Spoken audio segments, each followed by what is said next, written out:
क्या supreme court में भी फंस जाएगा वक्फ कानून? जी हाँ, इस बात को लेकर लोगों में चिंता बनी हुई है।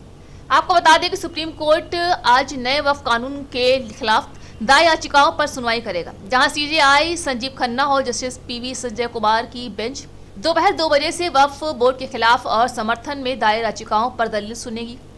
भले ही सीजेआई की अध्यक्षता वाली बेंच में 10 याचिकाएं लिस्ट में हो गई हों, लेकिन धार्मिक स्थानों, संस्थानों, सांसदों, राजनीतिक दलों, राज्यों को मिलाकर वक्फ कानून के खिलाफ 70 से ज्यादा याचिकाएं दाखिल की जा चुकी हैं।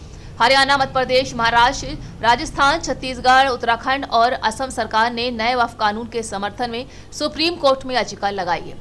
एडवोकेट हरिशंकर जैन ने वक्फ अधिनियम 1955 को चुनौती देते हुए एक रिट याचिका दायर की है। इसमें कहा गया है कि मुस्लिम समुदाय के सदस्यों को सरकारी भूमि और हिंदू धार्मिक संपत्तियों पर अवैध रूप से कब्जा करने की अनुमति है। ये मुसलमानों को अनुचित लाभ पहुंचाता है, हिंदुओं के धार्मिक और संपत्ति अधिकारों को खतरे में डालता है। वहीं सिख दयाल सिंह ने वक्फ कानून के खिलाफ याचिका लगाई है। उन्होंने कहा है कि नए कानून से मौलिक अधिकारों का उल्लंघन हुआ है। याचिका में कहा गया है कि गैर मुस्लिमों को वक्फ में दान से रोकना, संपत्ति पर उनके अधिकार, धार्मिक, व्यक्तिगत अभिव्यक्ति और आत्मा की आवाज को गलत तरीके से रोकना है। आपको बताते चले कि संसद से 4 अप्रैल को पारित हुए वक्फ बोर्ड संशोधन बिल को 5 अप्रैल को राष्ट्रपति की मंजूरी मिली थी, जहां सरकार ने 8 अप्रैल को अधिनियम के लागू होने की सूचना दी जारी की थी। तो all India Muslim personal law board ने कानून के खिलाफ वक्फ बचाओ अभियान भी शुरू किया। इसका पहला फेज 11 अप्रैल से शुरू होकर 7 जुलाई यानी कि 87 दिन तक चलेगा। साथ ही वक्फ कानून के विरोध में 1 करोड़ हस्ताक्षर कराए जाएंगे, जो पीएम मोदी को भेजे जाएंगे। बता दें कि वक्फ अरबी भाषा का शब्द है। इसका मतलब है वफूफा।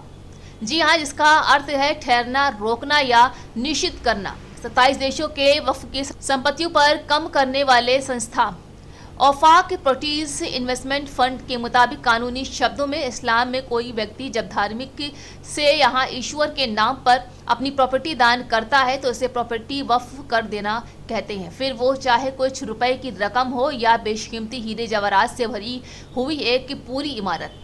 अमूमन ऐसी प्रॉपर्टीज को अल्लाह की संपत्ति कहा जाता है। अपनी प्रॉपर्टी वक्फ को देने वाला इंसान वाकिफ कहलाता है। वाकिफ ये शर्त रख सकता है कि उसकी संपत्ति से होने वाली आमदनी सिर्फ पढ़ाई या अस्पतालों पर ही खर्च होगी। इन संपत्तियों को बेचा या धर्म के अलावा किसी और मकसद के लिए इस्तेमाल नहीं किया जा सकता है। पैगंबर मोहम्मद साहब के समय खजूर के 600 पेड़ों का एक बाग वक्फ का सबसे बड़ा उदाहरण माना जाता है। इसमें होने वाली कमाई से मदीने के गरीबों की मदद की जाती है। भारत में वक्फ की परंपरा का इतिहास 12वीं सदी से दिल्ली सल्तनत के समय से जुड़ा है। भारत से ज्यादातर वक्फ प्रॉपर्टीज पर मस्जिदें, मदरसे, कब्रिस्तान और यतीम खाने यानी कि मुस्लिम बच्चों के लिए अनाथालय खुले हुए हैं।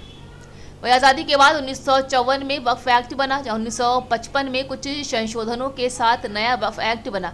2013 में भी कई बदलाव हुए। इसके तहत वक्फ बोर्ड नाम का एक ट्रस्ट बनाया गया।